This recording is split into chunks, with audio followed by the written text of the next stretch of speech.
ভারতের অর্থনীতি নিয়ে কড়া মন্তব্য করেছেন আমেরিকান প্রেসিডেন্ট ডোনাল্ড ট্রাম্প। নিজের সোশ্যাল মিডিয়া প্ল্যাটফর্ম ট্রুথ সোশ্যালে একটি বিস্ফোরক পোস্টে তিনি ভারত এবং রাশিয়াকে একসঙ্গে নিশানা করেন। ভারতের অর্থনীতিকে মৃত অর্থনীতি বলে কটাক্ষ করে ট্রাম্প বলেন, এই দুই দেশ একসঙ্গে মিলে নিজেদের অর্থনীতিকে আরও তলানিতে নিয়ে যাবে, তাতে তার কিছু আসে যায় না। তার এই মন্তব্য ঘিরে সমালোচনার ঝড় উঠেছে। ভারত রাশিয়াকে একযোগে কি করে তিনি এইভাবে বিদ্রূপ করতে পারেন, সেটা নিয়ে কিন্তু প্রশ্ন উঠে গিয়েছে। ট্রাম্প হয়তো জানেন না যে ভারতীয় অর্থনীতি বর্তমানে কোন জায়গায় দাঁড়িয়ে। গোটা বিশ্বের মধ্যে চতুর্থ অর্থনীতি হিসেবে উঠে এসেছে ভারত। আর মার্কেট এতটাই রিচ যে বর্তমানে ভারতে ইনভেস্ট এবং ব্যবসা করার জন্য সবাই মুখিয়ে আছে। সেখানে কিনা আমেরিকার প্রেসিডেন্ট বলছেন ভারতের অর্থনীতি মৃত। আর তিনি যে কথা বলছেন, তিনি নিজের দেশের মার্কেটের অবস্থা দেখেছেন কি? বর্তমানে আমেরিকার শেয়ার মার্কেটে ধস লক্ষ্য করা গেছে। সেই জায়গায় ভারতের মার্কেট আমেরিকার থেকে অনেক ভালো অবস্থায় আছে। আমেরিকার মতো এত খারাপ অবস্থা নয়। ভারতের শেয়ার বাজার যথেষ্ট পজিটিভ। ভারতের বিরুদ্ধে না জেনে কি করে এই ধরনের কাণ্ডজ্ঞানহীন মন্তব্য করতে পারেন তা নিয়ে সমালোচনার ঝড় উঠেছে। তিনি হয়তো ভুলে যাচ্ছেন ভারত আমেরিকায় প্রচুর পরিমাণে জেনেরিক মেডিসিন রপ্তানি করে। সেই সঙ্গে ভারতের কাছ থেকে বিপুল পরিমাণে স্টিলও আমদানি করে থাকে আমেরিকা। এত কিছুর পরও কি করে তিনি এত বড় বড় কথা বলেন? ট্রাম্প চাইছেন ভারতের মার্কেটে এইসব বলে ফেলে দিতে, কিন্তু তার এই প্ল্যান বাস্তবে ফলছে না। আমেরিকার মতো একটা মহাশক্তিধর রাষ্ট্রের রাষ্ট্রপ্রধান হয়ে কি করে এই ধরনের নীচ মন্তব্য করতে পারেন? অনেকেই মনে করছেন যে আমেরিকা ভেতরে ভেতরে ভয় পাচ্ছে। রাশিয়া ও ভারত যদি এবার আমেরিকার বিরুদ্ধে এক হয়, তাহলে কি ট্রাম্প পেরে উঠবেন? 1 আগস্ট থেকে ভারতের ওপর 25% আমদানি শুল্ক আরোপের সিদ্ধান্ত নিয়েছে ওয়াশিংটন ডিসি।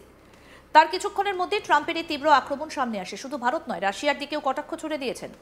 বলেন, ভারত রাশিয়ার সঙ্গে কি করে তাতে আমার কিছু যায় আসে না। উভয় দেশেরই অর্থনীতি মৃত এবং তারা একসঙ্গে এটাকে আরো নিচে নামিয়ে আনতে পারে। আমেরিকা আর রাশিয়া প্রায় কোনো বাণিজ্য করে না এবং সেটাই থাকা উচিত। এই বিষয়ে স্বপন ঘোষ কি প্রতিবেদন তুলে ধরেছেন, আসুন শুনি। এই ট্রুথ সোশ্যালে একটি পোস্ট, যেখানে তিনি তার যে ভাষাগুলো, একজন দেশের প্রধান, রাষ্ট্রপ্রধান, এবং তাও আবার মানে সো কল্ড সব থেকে শক্তিশালী দেশের যে প্রধান, তার মুখ থেকে এই রকম ভাষা বেরোচ্ছে, এটাও কিন্তু এক প্রকার ভাষা সন্ত্রাসী। একটু যদি আমরা এই পোস্টটা আপনাদের দেখাই, দেখুন এই ট্রুথ সোশ্যালে তিনি পোস্ট করছেন, I don't care what India does with Russia. মানে আমি কিছু কেয়ার করি না ইন্ডিয়া রাশিয়ার সঙ্গে কি করছে। আপনি যদি কেয়ার নাই করেন, তাহলে এই পোস্টটা করার দরকার কি পড়লো মশাই আপনার? প্রথম প্রশ্ন এটা। দ্বিতীয়ত একটা বিষয় বলা হচ্ছে কি, যে মানে ট্রাম্প লিখছেন যে they can take their dead economies down together for all I care. তিনি বলছেন যে মানে ওদের মানে যে অর্থনীতি, দুটো দেশের ডেড অর্থনীতি, মানে মৃত অর্থনীতি, মানেটা কি?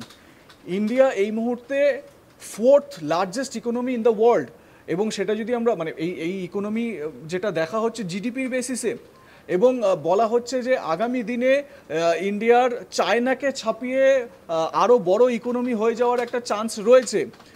তাহলে কোন বেসিসে ভারতকে ডেড ইকোনমি বলছেন? অন্যদিকে রাশিয়ার ইকোনমিও যদি আমরা দেখি, তাহলে এই 3 বছর, 3.5 বছর, 4 বছর ইউক্রেনের সঙ্গে এই বিপুল খরচ সাপেক্ষ যুদ্ধ করার পরও রাশিয়ার ইকোনমি 11 নম্বর স্থানে দাঁড়িয়ে রয়েছে। তাহলে কোন বেসিসে আমেরিকা ইন্ডিয়াকে এবং রাশিয়াকে ডেড ইকোনমি বলছে? এইটা কিন্তু একটু ভাববার মতন বিষয় রয়েছে।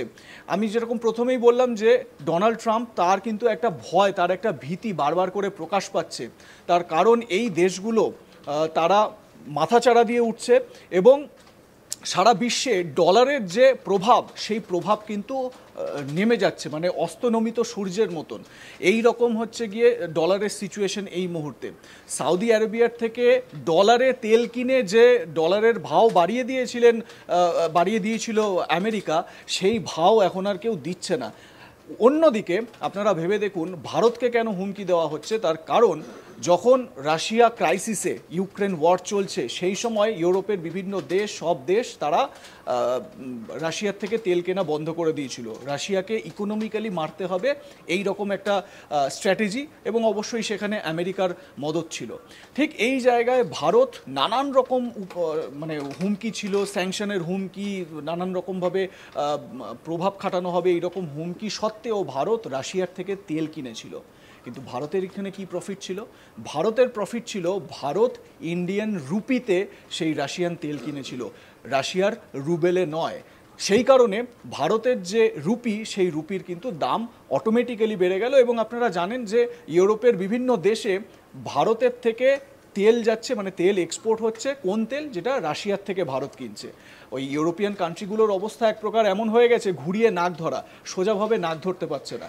এবারে আসি ডোনাল্ড ট্রাম্পের পরবর্তী যে তার বক্তব্য তিনি রেখেছেন তার এই পোস্টে, সেটা এবারে আপনারা দেখুন। তিনি বলছেন যে we have done very little business with India. এই ভেরি লিটল বিজনেস উইথ ইন্ডিয়ার ডিটেলসটাও আপনাদের তুলে ধরবো এক্ষুনি, দাঁড়ান। তারপর বলছেন দেয়ার ট্যারিফস আর টু হাই, মানে আমরা যে করটা আরোপ করি সেটা নাকি খুব বেশি, among the highest in the world, মানে সারা বিশ্বের মধ্যে সব থেকে বেশি হাই।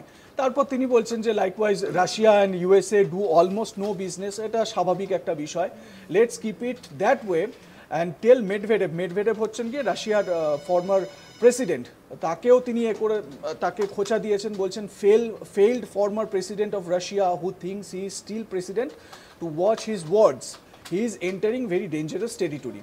মানে ডোনাল্ড ট্রাম্পের সমালোচনা করেছিলেন মেডভেডেভ, সেই কারণে তাকে এই রকমভাবে তার সম্পর্কে এরকম কথা তিনি ডোনাল্ড ট্রাম্প বলছেন। এবারে একজন রাষ্ট্রপ্রধানের ভাষা কতটা খারাপ হলে তিনি এই রকম কথা বলতে পারেন।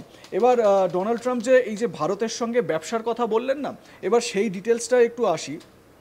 2013 সালের যদি হিসেব ধরি, 2013 সালে $64.6 বিলিয়ন ট্রেড ভারতের সঙ্গে আমেরিকার হতো। যে ভারতের ইকোনমিকে ডিস্ট্রয় করার একটা যে প্রয়াস, সেই প্রয়াসটা করতে গিয়ে একবার দেখুন ভারতের যেই নিফটি, এই নিফটি কিন্তু এই মুহূর্তে দাঁড়িয়ে 12% হাই।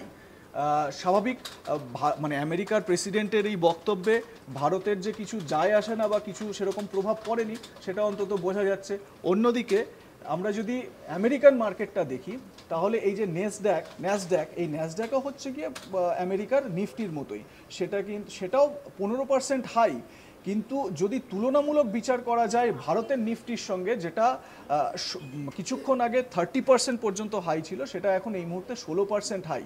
তার মানে ভারতের শেয়ার মার্কেট কিন্তু অনেকটাই এই মুহূর্তে ঊর্ধ্বমুখী এগিয়ে রয়েছে। অর্থাৎ ডোনাল্ড ট্রাম্পের কথার ভাও সেখানকার আমেরিকার যে মানে মার্কেট অর্গানাইজাররা যারা রয়েছেন বা সেখানকার যে মার্কেট রয়েছে, সেই মার্কেটেও পড়ে না।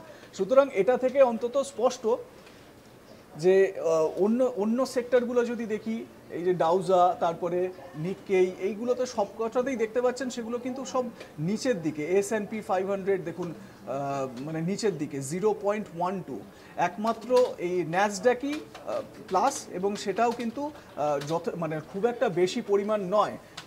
এখানে দেখা যাচ্ছে ডাউজা 0.38% ডাউন। তার মানে আমেরিকার যে ইকোনমি, সেই ইকোনমি যে তলানিতে, এবং আমেরিকার ইকোনমি ডোনাল্ড ট্রাম্প যত এই ধরনের বক্তব্য রাখবেন, যত এই ধরনের হুমকি দেওয়া কথা তিনি বলবেন, আমেরিকার ইকোনমি যে আরও ডাউনফল হবে সে কথা আর বলার অপেক্ষা রাখে না। আরও আপডেট পেতে দেখতে থাকুন আজ তাক বাংলা, সাবস্ক্রাইব করুন, নোটিফিকেশন পেতে বেল বাটন অপশন প্রেস করুন।